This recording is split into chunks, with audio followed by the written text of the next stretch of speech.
Dancing on the surface of Yellowstone's supervolcano are more than 2/3 of the world's geysers. They are what made Yellowstone famous in the first place. So for the Yellowstone series, they had to be filmed. But the problem is, they can be fickle, erupting in their own time. Luckily, there is a group of dedicated people who spend their time trying to predict the unpredictable. They are the Geyser Gazers. Turning our radios on, we're about 9 minutes into the beehive indicator. Rocket Major 943. My name is Mary Beth Schwartz, and I'm a geyser gazer. I've been watching geysers for about 47 years. It's a whole bunch of different people. I don't want to use the word weird, but it might fit. I spend a lot of my time hiking out someplace that's not too crowded and sit down and wait for water to boil. I wasn't really aware of the Geyser Gazers till about 8 years ago. What my brother said is I fell into bad company. I consider it really good company. And I discovered that there were levels of understanding of geysers that I had never appreciated at all. Each geyser has its own personality. Some of them are playful, some of them are forceful, some of them thump. You get good splashing noises out of others. For the Geyser Gazers, these are much more than just plumes of hot water squirting from the ground. Each geyser not only has its own personality, but even its own name. I like to see beehive, I like to see grand, maybe a riverside. Lion erupts to 60, 70 feet, and you get a roar before it erupts. Ooh, ooh.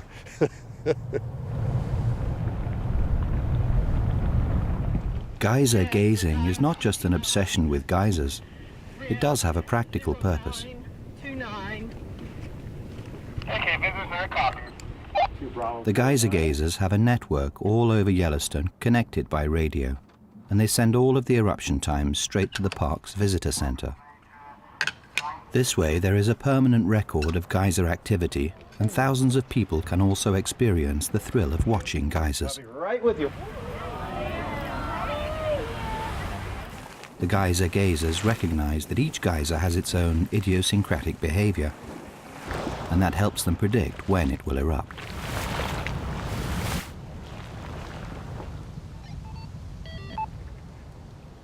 The castle has not erupted yet. No castle yet. Thank you very much. We're watching it. Intently. It's not even teasing us right now. Well, that's good, though. You want it to be very quiet, and it'll maybe do a few practice splashes, and then it's going to erupt.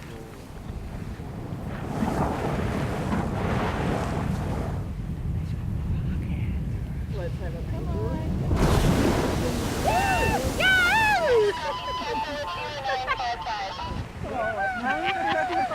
That's correct. Castle at 0955. Well, you're right, Mary Beth. Yes. Quiet just before. Right. It's supposed to be very quiet. That's Then it went. how it's supposed to do. Very nice. Now let's hope it's a major. That's the next landmark here. But with geysers, nothing is certain.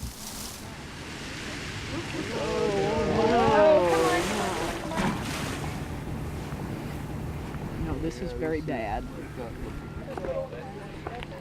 Come on, come on. Doesn't look like it has I any think it's been too long. inclination.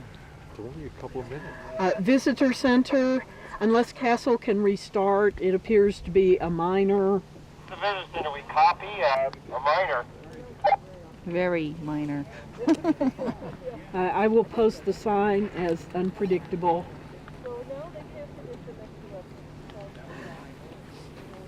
That's the way it goes sometimes. It just can't count on geysers. The water that fuels the geysers has to travel from up to 5 miles beneath the surface of the Earth. So it's hardly surprising that sometimes eruptions are late or never make it. All Mary Beth can do for now is predict that this geyser is unpredictable. So Castle is unpredictable because it's just had a minor eruption, and we have to wait for a major The art of predicting geysers is about witnessing as many eruptions as you can. And the key to that is spending as much time around geysers as possible. Rocks, and there's the right one. Dick Powell is a geyser gazer and retired geologist who has even found a whole way of life that allows him to spend all of his time near the geysers he loves. I'm one of 3 people trained to do thermal cleaning in Yellowstone National Park. Most of the stuff that we pick up with is what's called a grabber.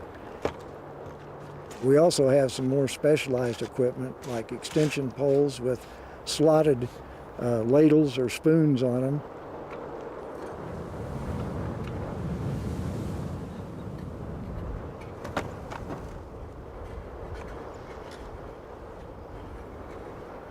The ground around the geysers is not only very fragile, but also very dangerous.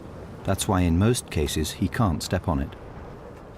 Usually we pick up some hats at various features on windy days because people don't understand how windy it can be out here and they don't have them secured.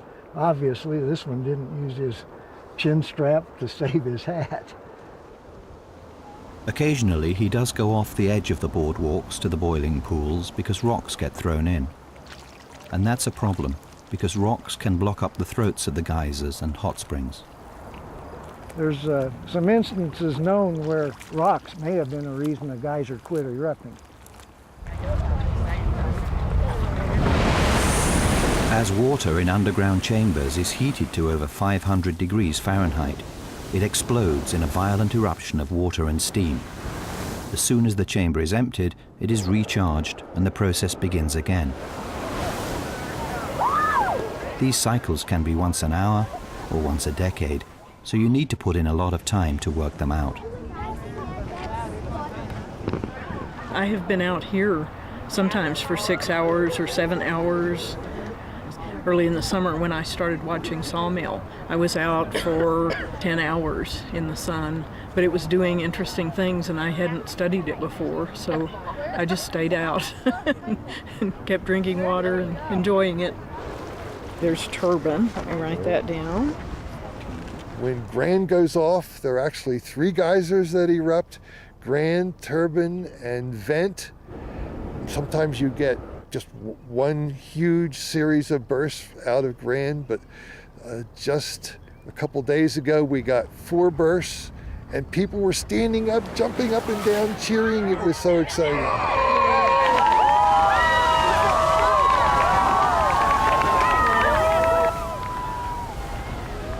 It's like watching fireworks all day long, every day. It's just that it's hot water going up in the air and sparkling in the sunlight. It's like handfuls of diamonds just flying through the sky.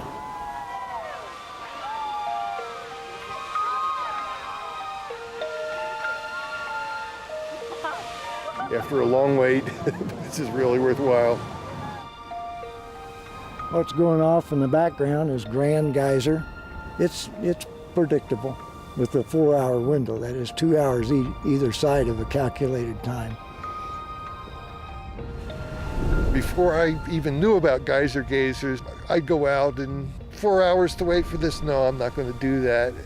And then I fell in with the geyser gazers, and people would say, you really want to stay for this because it's a really spectacular display. And I discovered, hey, yeah, they're right. It's nice for humans to be able to go to a more natural area than where they live and work and get to see something extraordinary, something very different from their everyday life.